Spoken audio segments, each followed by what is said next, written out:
Assalamualaikum warahmatullahi wabarakatuh. Alhamdulillahirabbil alamin wa bihi nasta'in wa ala umuri dunya waddin. Assalatu wassalamu ala asyrofil anbiya'i wal mursalin wa ala alihi washabihi ajmain amma ba'du. Pemirsa Metro TV Lampung, senang sekali rasanya saya Vivi Rahayu kembali menjumpai Anda pada Oase kali ini. Baik sahabat Oase, pada Oase kali ini kita akan membahas ya berkaitan tentang inspirasi pemimpin anak muda masa kini. Tentunya kita akan berbincang bersama dengan Kak Alma Wardatul Fuadah. Kita sapa terlebih dahulu. Assalamualaikum Kak Alma. Waalaikumsalam warahmatullahi wabarakatuh. Nah Kak Alma, gimana nih kabarnya kali ini? Alhamdulillah baik. Alhamdulillah baik. Kak Pipi gimana? Alhamdulillah juga luar biasa baik, dan insya Allah kita sama-sama sehat dan bisa kembali menjumpai sahabat Oase dimanapun berada. Oke nih Kak Alma, berkaitan tentang tema kita ya, yaitu inspirasi pemimpin anak muda masa kini, yang mana nggak kerasa juga nih bentar lagi kan kita ingin pemilihan pemimpin negara, dan ini adalah salah satu momentum ya yang sangat lama gitu ya. Dan tentunya ketika kita ingin memilih pemimpin juga pastinya kita harus tidak hanya melihat dari tampangnya ya, tidak melihat dari ya sebenarnya banyak sekali sih yang harus kita perhatikan ketika kita ingin memilih sebuah pemimpin, entah itu pemimpin di dalam lingkup yang kecil ataupun dalam lingkup yang besar begitu. Nah, terkait dengan hal ini ya Kak Alma, bagaimana sih kepemimpinan dalam pandangan Islam tentunya? Silahkan. Baik sahabat Oase, jadi bagaimana sih kepemimpinan dalam Islam itu gitu? Jadi kita harus tahu dulu nih Kak Vivi, kepemimpinan dalam Islam itu adalah kemampuan seseorang bagaimana cara gitu mempengaruhi seseorang ataupun sekelompok orang lain untuk mencapai tujuan. Jadi ketika seorang itu punya tujuan, terus dia bisa mempengaruhi orang lain ataupun banyak orang, itu disebut dengan kepemimpinan gitu. Jadi proses mempengaruhi ini bisa dilakukan dengan apa? Dengan kata-kata, dengan kebijakan-bijakan, ataupun dengan tauladan pemimpin itu, orang tersebut gitu. Jadi pemimpin dalam pandangan Islam itu ya dia yang bisa mempengaruhi orang gitu untuk mencapai sebuah tujuan, yang mana tujuan itu tujuan untuk bersama gitu. Nah, sebagaimana Rasulullah SAW bersabda, kullukum ra'in wa kullukum mas'ulun an ra'iyatihi. Setiap jiwa itu adalah seorang pemimpin, dan setiap pemimpin itu pasti akan diminta pertanggungjawabannya. Jadi setiap manusia, setiap orang, setiap individu itu, dia itu adalah seorang pemimpin. Pemimpin siapa? Pemimpin untuk dirinya sendiri. Nah, ketika itu dia itu akan diminta pertanggungjawabannya nanti di akhirat gitu, terkait diri dia itu bisa nggak untuk memimpin dirinya gitu. Begitu juga sama halnya dengan pemimpin seperti di lingkungan masyarakat gitu, seperti RT, RW, kepala desa, dan yang paling tertinggi seperti presiden, itu akan diminta pertanggungjawabannya gitu. Yang mana bukan pertanggungjawaban terhadap diri sendiri, tapi pertanggungjawaban terhadap seluruh masyarakat gitu. Apalagi sebagai kepala negara gitu, semua masyarakat Indonesia itu ya dipertanggungjawabkan gimana pemimpinnya gitu. Maka dalam Islam ketika kita memilih pemimpin gitu, kita harus punya pemimpin yang dia itu bisa tanggung jawab gitu. Tanggung jawab terhadap dirinya sendiri dan juga terhadap masyarakat yang dia pimpin. Oke, itu tadi terkait dengan kepemimpinan dalam pandangan Islam ya Kak Alma. Nah, tentunya ketika ingin menjadi sebuah pemimpin itu kan harus ada beberapa syarat nih yang harus kita lihat. Nah, terkait dengan hal ini apa aja nih Kak Alma syaratnya? Terkait syarat ketika orang itu ingin menjadi seorang pemimpin, yang pertama dia itu mempunyai kemampuan atau keahlian gitu. Jadi dia mampu nih, dia punya tekad, dia punya keyakinan gitu, dia itu bisa untuk memimpin gitu. Apalagi ketika dia ingin memimpin sebuah negara, dia harus tahu nih resiko yang akan dia terima apa, terus apa yang visi misi yang harus dia jalani gitu, yang harus dia lakukan. Maka dia harus punya keyakinan tuh bahwa dia itu yakin dia bisa menegakkan negara ini, bisa memajukan negara ini. Lalu yang kedua apa? Dia punya ilmu. Karena kalau orang itu tidak punya ilmu, ya akan sulit gitu nggak akan berkembang gitu, pemikirannya tidak akan berkembang. Lalu ya kalau nggak punya ilmu itu ya udah pasti stuck di situ aja gitu, tidak berkembang, tidak bahkan tidak maju negaranya.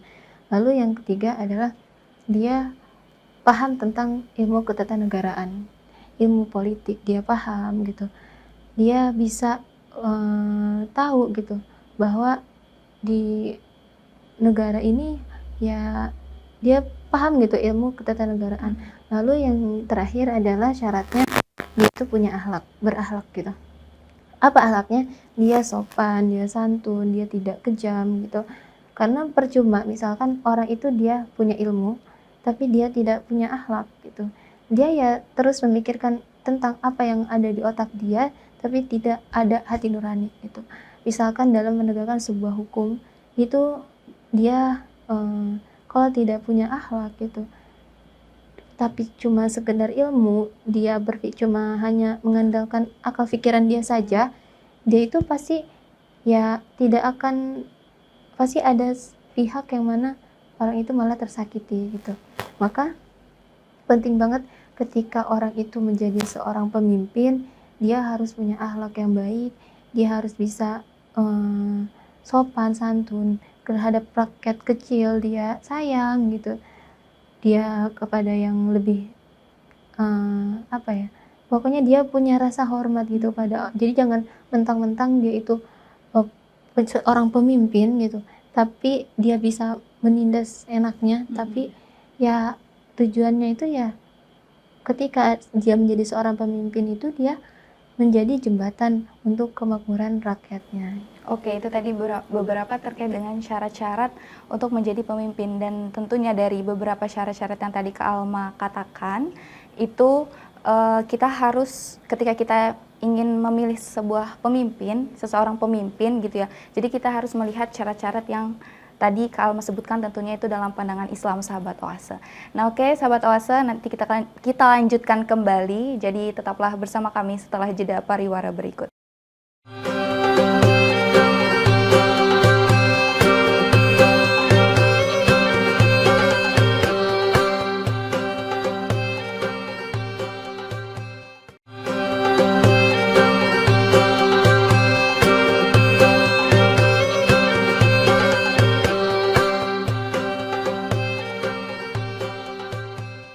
Terima kasih sahabat Oase, Anda masih menyaksikan kami. Kita lanjutkan kembali perbincangan kita bersama dengan Kak Alma berkaitan tentang pemimpin nih.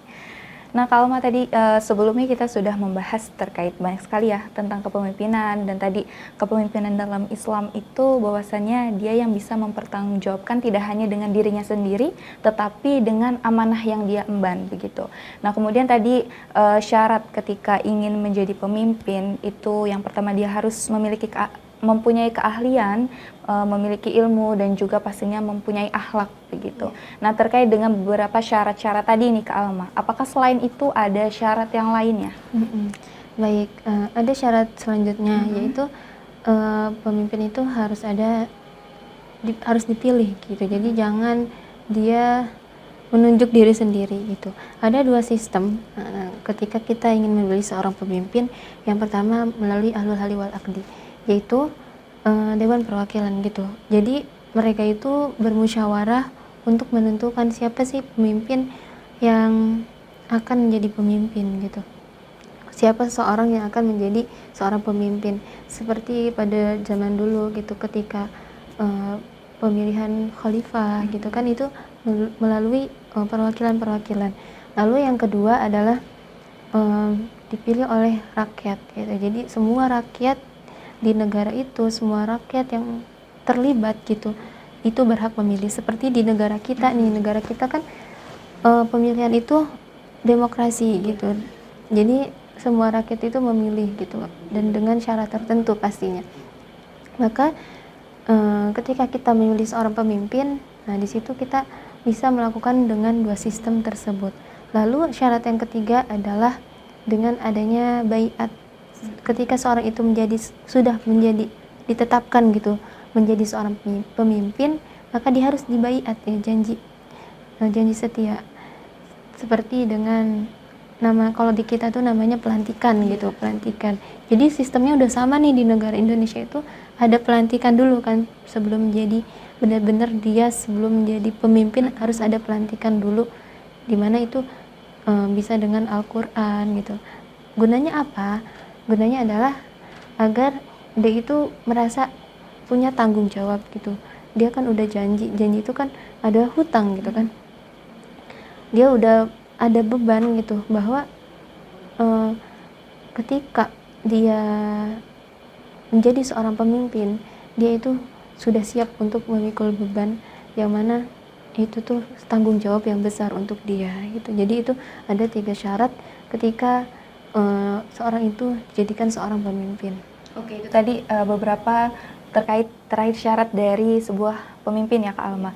Dan kemudian nih terkait dengan tadi kita sudah membicarakan kepemimpinan dalam pandangan Islam dan syarat untuk menjadi pemimpin, dan gak jauh juga pastinya tugasnya nih Kak Alma. Nah, tugas jadi seorang pemimpin itu apa sih nih yang tentunya dalam pandangan Islam? Iya, baik. Tugas ya, pasti setiap pekerjaan itu kan pasti ada tugasnya gitu, begitupun dengan pemimpin gitu. Jadi ada beberapa tugas gitu ketika seorang itu menjadi pemimpin.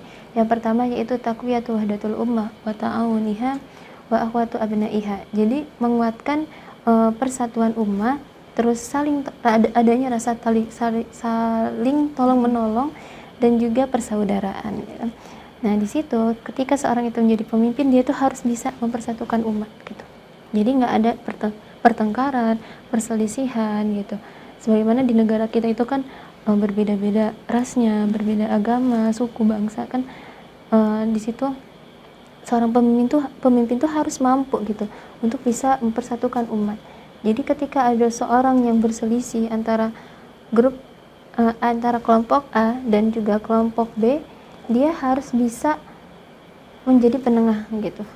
Maka gunanya pemimpin itu sebagai penengah ketika ada perseteruan, ketika ada permusuhan gitu. Dia harus bisa mempersatukan umat itu, baik umat beragama ataupun dalam berbangsa dan juga bernegara. Lalu adanya rasa saling tolong menolong. Jadi dicontohkan oleh seorang pemimpin itu bahwa rasa tolong menolong itu penting gitu kepada setiap masyarakat, dia yang mencontohkan. Jadi jangan sampai seorang pemimpin itu dia mempunyai sifat yang gak pedulian gitu, tapi orang itu harus care gitu, pemimpin itu harus care. Maka di situ sangat penting pemimpin itu punya rasa sikap peduli gitu terhadap rakyatnya. Lalu yang selanjutnya adalah dia itu persaudaraannya itu harus ditimbulkan gitu. Maka seorang pemimpin itu harus merakyat gitu, harus menganggap bahwa warganya itu, rakyatnya itu adalah sebuah keluarga, yang mana dia itu adalah rakyat yang harus dia pimpin gitu, rakyat yang harus dia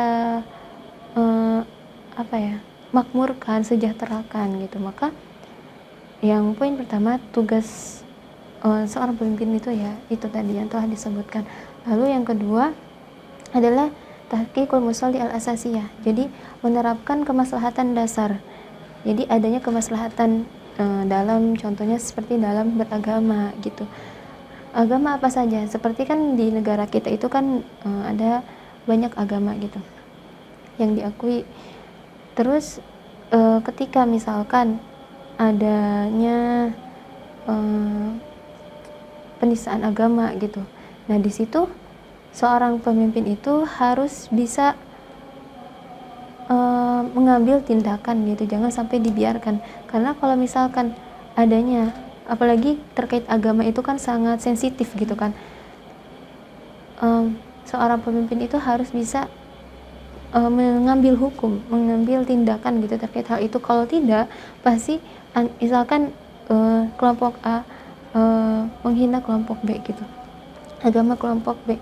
Kalau misalkan ada hal seperti itu, kalau pemimpinnya tidak mengambil tindakan, pasti akan terjadi perpecahan gitu. Lalu dalam hal misalkan ada tindakan terhadap jiwa gitu, adanya menetapkan undang-undang nikah gitu, jadi tidak adanya LGBT dan lain sebagainya. Nah, itu yang harus dikerjakan oleh seorang pemimpin gitu. Oke, baik nih Kak Alma. Kita tahan dulu sejenak ya Kak Alma, nanti kita lanjutkan kembali, dan untuk Anda sahabat Oase tetaplah bersama kami.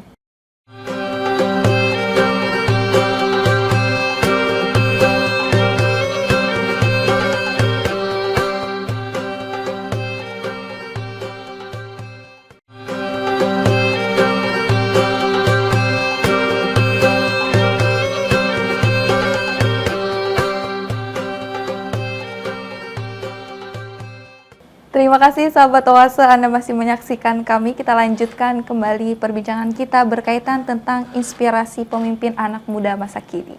Nah, Kalma, tadi kan sebelumnya kita sudah berbincang banyak sekali ya tentang pemimpin tentunya.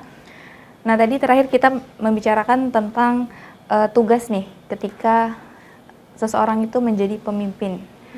Nah, tadi baru Kak Alma sebutkan 2, apakah ada lagi Kak Alma selain itu? Tugas selanjutnya adalah al-amarah gitu, membangun dan memakmurkan. Jadi seorang pemimpin itu harus bisa membangun, harus bisa memakmurkan rakyatnya, yaitu dengan cara dalam pendidikannya, ekonominya ataupun sosialnya. Jadi ya itu penting banget gitu. Setiap sebagai seorang pemimpin itu dia harus bisa memakmurkan rakyatnya dan juga bisa membangun negeri itu menjadi negeri yang lebih maju, bukan negara yang berkembang lagi gitu, tapi dia harus bisa ya sesuai kemampuan dia lah gitu, dia bisa memajukan negara ini gitu. Lalu tugas yang selanjutnya adalah siyanatul adab, perlindungan kepada etika. Jadi pemimpin itu harus bisa menutup gitu setiap perkara gitu yang mana itu bisa mendatangkan kerusakan atau kejahatan. Contohnya ketika adanya tempat-tempat maksiat gitu, pemimpin itu harus bisa bertindak tegas gitu untuk menutup tempat-tempat seperti itu. Karena apa? Karena ya bisa mendatangkan kerusakan atau kejahatan, atau tempat-tempat yang atau ada tindakan kriminal. Nah, itu harus ditindaklanjuti gitu. Lalu tugas selanjutnya adalah iqamatul adalah, menegakkan keadilan. Jadi ketika menjadi seorang pemimpin itu dia harus bisa menegakkan keadilan gitu. Jangan sampai hukum itu tumpul ke atas gitu, tajam ke bawah. Jadi ya harus adil gitu. Ketika seorang itu melakukan kejahatan yang A, dia harus dihukum sesuai dengan A itu gitu. Jadi harus adil. Jadi pemimpin itu dalam hal ekonomi juga, dalam pemerataan sosial juga harus adil gitu. Jangan sampai ya dibeda-bedakan gitu. Maka carilah pemimpin yang dia itu bisa punya sifat yang adil gitu. Lalu yang selanjutnya adalah tahqiq hayatul thayyibah lil afrodi. Jadi menerapkan kehidupan yang baik untuk setiap individu gitu. Contohnya dalam pemimpin itu harus bisa memberikan edukasi yang baik gitu, memberikan contoh yang baik kepada masyarakatnya, terus apalagi menciptakan lapangan kerja yang banyak gitu. Jadi masyarakat setiap individu itu nggak ada yang kesulitan lagi gitu, pasti menjadi sejahtera gitu masyarakatnya. Lalu tugas yang selanjutnya adalah menerapkan masyarakat yang baik. Jadi adanya masyarakat itu punya keamanan gitu, seperti dia itu menerapkan sistem keamanan yang baik gitu. Jadi ya si masyarakatnya itu kalau bisa tidak ada yang bertindak kriminal gitu. Jadi pentingnya adanya edukasi kepada setiap individu, kepada masyarakat, itu penting sekali. Seperti adanya penyalahgunaan narkoba, nah itu harus ada edukasinya, harus ada pemberitahuan bahwa itu tuh tidak baik, itu tidak boleh. Bahkan kepada anak muda gitu, yang mana anak muda itu kan lagi dimana fasenya itu anak muda itu pelin-pelan gitu. Maka sebagai seorang pemimpin dia harus bisa merangkul anak muda agar tidak terjerumus pada hal-hal yang tidak diinginkan gitu, yang mana bisa merusak kedepannya bisa merusak generasi bangsa gitu. Mungkin itu ada 7 tugas ketika seorang itu menjadi seorang pemimpin. Oke, nah terkait dengan beberapa tadi nih Kak Alma, kita sudah membicarakan bagaimana kepemimpinan dalam pandangan Islam dan syarat dan juga tugasnya, dan terkait dengan beberapa yang tadi sudah Kak Alma sampaikan ya, apa sih ibrah yang bisa diambil ketika seseorang itu menjadi pemimpin yang baik? Ibrah yang bisa diambil ya, kita bisa lihat ketika kisah waktu zaman dulu gitu, kisah Sayyidina Umar ketika dia itu menjadi seorang pemimpin. Kan kalau Sayyidina Umar itu ketika menjadi seorang pemimpin itu dia selalu berpatroli gitu, melihat rakyatnya, apakah dia ada yang kesusahan, ada yang kekurangan. Nah pada akhirnya dia menemukan sebuah gubuk gitu yang mana tidak layak untuk ditempati, lalu ada seorang ibu sedang memasak gitu dan anaknya menangis. Lalu Sayyidina Umar berkata, wahai ibu, kenapa anakmu itu menangis? Terus kata ibu tersebut, katanya, anakku dari seharian itu belum makan dan dia sedang menunggu aku memasak gitu. Lalu Sayyidina Umar melihat apa yang dimasak oleh ibu itu. Ternyata yang dimasak itu adalah batu kerikil. Terus ibu itu mengatakan kepada Sayyidina Umar, alangkah menyesalnya saya gitu, memiliki pemimpin seperti Umar, yang mana dia itu tidak peduli terhadap rakyat kecil gitu. Maka ibu itu sebelumnya tidak tahu gitu siapa yang datang, siapa yang bertanya kepada ibu itu. Lalu Sayyidina Umar itu kaget gitu dengan pertanyaan ibu tadi. Maka beliau datang ke ladang pangan, beliau membawa gandum gitu yang mana dipikul sendiri oleh badannya Sayyidina Umar, lalu dibawakan ke ibu tersebut. Nah, yang bisa kita ambil dari kisah ini adalah kenapa Sayyidina Umar itu dia memikul gandum itu sendirian gitu, tidak menyuruh orang untuk memikulnya. Nah, karena apa? Beliau berpikir bahwa pertanggungjawaban terhadap pemimpin yang tidak adil itu di akhirat sangat berat gitu.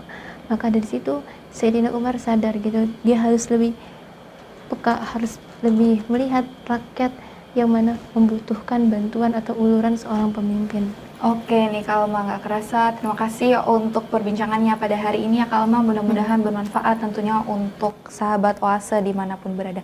Jadi pada intinya terkait dengan pemimpin, berhubung bentar lagi pemilihan pemimpin ya Kak Alma. Jadi pilihlah pemimpin yang adil dan bertanggung jawab. Baik sahabat Oase, usai sudah perjumpaan kita pada Oase kali ini, saatnya saya Vivi Rahayu pamit. Terima kasih. Wassalamualaikum warahmatullahi wabarakatuh.